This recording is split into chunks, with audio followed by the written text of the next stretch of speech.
লাগছে ওকে ভালো লাগছে। হ্যাঁ কি করবো এটা নিয়ে যাও পুষ্পুর জন্য। দাও। পাপিয়া, আজকে তোমার স্পেশাল দিনে কেমন কি লুক চাই একটু শর্টে বলে দাও, অনেক লেট হয়ে গেছি। তোমার যেরকম মনে হয় আমার উপর যাবে তুমি সেরকম কাল করে দিও। আচ্ছা ঠিক আছে, ওকে ওকে, দেখা যাক। পুরোটাই আমার উপরে? হ্যাঁ, একদম। হেয়ার, লিপস, আই, একদম, একদম। কিচ্ছু প্রেফারেন্স নেই? ওরে বাবা, এটাই তো আমার সব থেকে যেটা টাফ। ভালো লাগে- এই যা আবার ছুটে চলে গেল।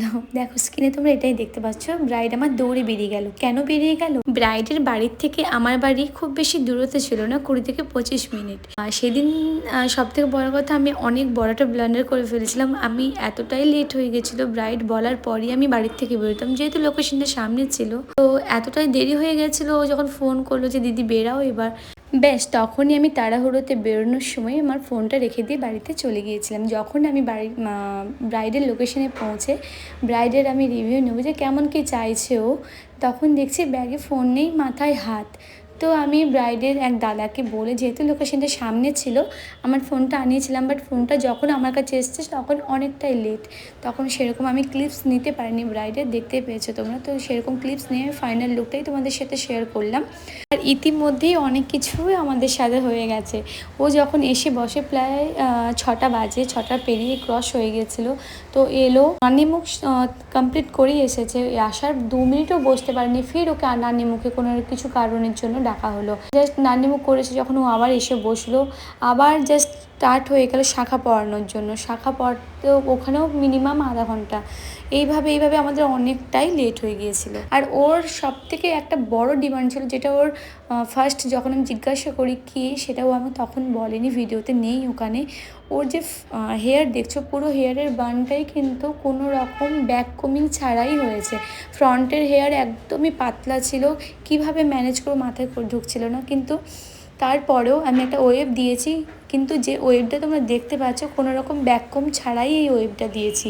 তোমরা যদি এই টিউটোরিয়াল দেখতে চাও অবশ্যই আমাকে কমেন্ট করো, আমি সব কিছুর মধ্যে লাস্টে আমি ওর লুকটা কমপ্লিট করতে পেরেছিলাম। সেটার জন্য আমি অনেক বেশি হ্যাপি ছিলাম যে হ্যাঁ আমি লাস্ট ওর লুকটা কমপ্লিট করতে পেরেছি, এবং অনেক ভালোভাবেই কমপ্লিট করতে পেরেছি। সেই সুযোগটা ও সেই টাইমটা আমাকে দিয়েছিল, কোনো রকম তাড়াহুড়ো আমাকে দেয়নি, বাড়ির প্রেশার দেয়নি।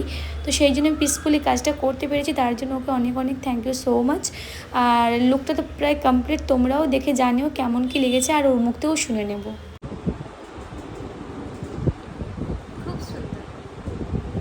ভালো লেগেছে?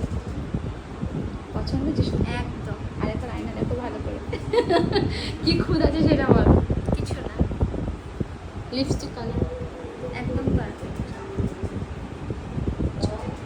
সত্যি কথা বলতে এই যে রিভিউটাটুকু দিয়েছে, একদমই হাতে টাইম ছিল না, খুব তাড়া ছিল। তবে সব থেকে বড় কথা, এত তাড়ার মধ্যেও ওর কিন্তু আমার প্রতি যে কেয়ারিং, বা এমনকি আমার বাড়িতে যে বেবি রয়েছে তার প্রতি কেয়ারিং, ওর দেখে আমি সত্যি একটু অবাকই হয়েছিলাম। এতটা একটা ব্রাইডের মাথায় চাপ থাকা সত্ত্বেও এতটা কী করে মেনটেন করতে পারে, সত্যি খুবই ভালো ছিল ও পাপিয়া। তো আমি ওর কথা না বললেই নয়, সত্যি কথাই। যাই হোক না কেন, এতটা কেয়ারিং, এতটা ভালোবাসা প্রত্যেকটা ব্রাইডের থেকে পাই। আর পাপিয়া এতটাই ভালোবাসা দিয়েছে, লাস্টে মিষ্টির প্যাকেটটুকু আমাকে জোর জবরদস্তি হাতে ধরিয়েছে যে দিদিটা নিয়ে যাও তোমার বাচ্চার জন্য। এই ভালোবাসাগুলো সত্যি তোমাদের থেকে অনেক বেশি পাওয়া আমার। থ্যাংক ইউ এতটা কেয়ারিং এর জন্য। হ্যাঁ, এটা পড়বো না, এটা ক্যান্ডিড। যা